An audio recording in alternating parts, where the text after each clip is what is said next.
Assalamualaikum warahmatullahi wabarakatuh. Perkenalkan, nama saya Sania Nailul Muna dari Prodi Pendidikan Bahasa dan Sastra Indonesia.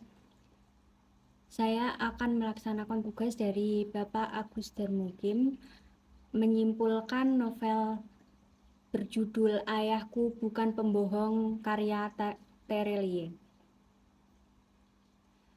Jadi di dalam novel ini terdapat pemeran utama yang namanya Sidam, dan dia tinggal sama ayah dan ibunya. Ayahnya adalah seorang yang jujur dan dikenal baik oleh warga lain. Ibunya juga seorang yang sederhana, baik, dan penyabar. Ayah Sidam ini sering atau suka menceritakan cerita ke Sidam tentang masa lalu ayahnya atau cerita-cerita lain. Nah, datanglah masa saat si ayah menceritakan tentang masa lalunya, dan cerita masa lalu ayahnya Sidam beragam. Ada yang tentang lembah Bukaran, penguasa angin, dan juga sang kapten.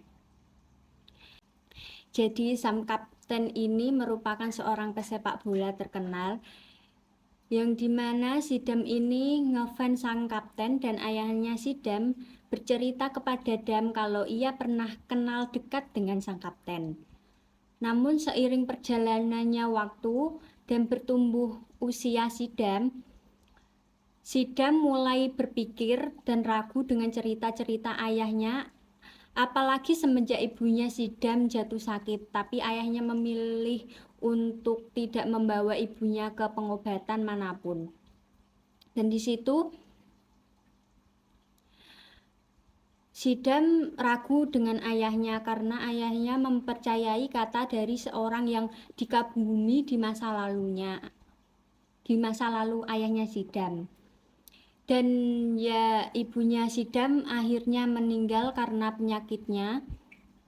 Hari-hari berlalu, Sidam tumbuh dewasa dan menikah dengan seorang gadis yang bernama Tani.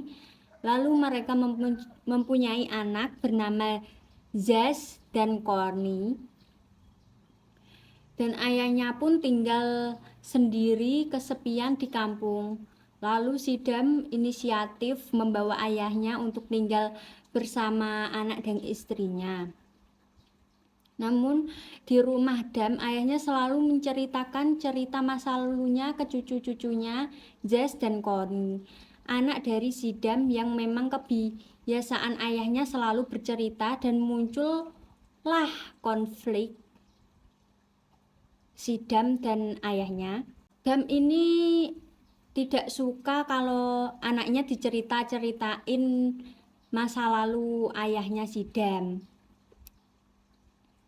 Sampai pada suatu itu Sidam marah besar dan mengusir ayahnya dari rumahnya. Singkat cerita, setelah berbagai peristiwa dan konflik di Sidam dan ayahnya berlalu, ayahnya akhirnya bercerita untuk terakhir kalinya sebelum ia meninggal dunia. Ketika pemakaman si ayah Dam dilangsungkan, hampir seluruh penduduk kota hadir di pemakaman ayah Dam dan menceritakan ke Sidam kalau ayahnya itu selalu bercerita-cerita sama orang-orang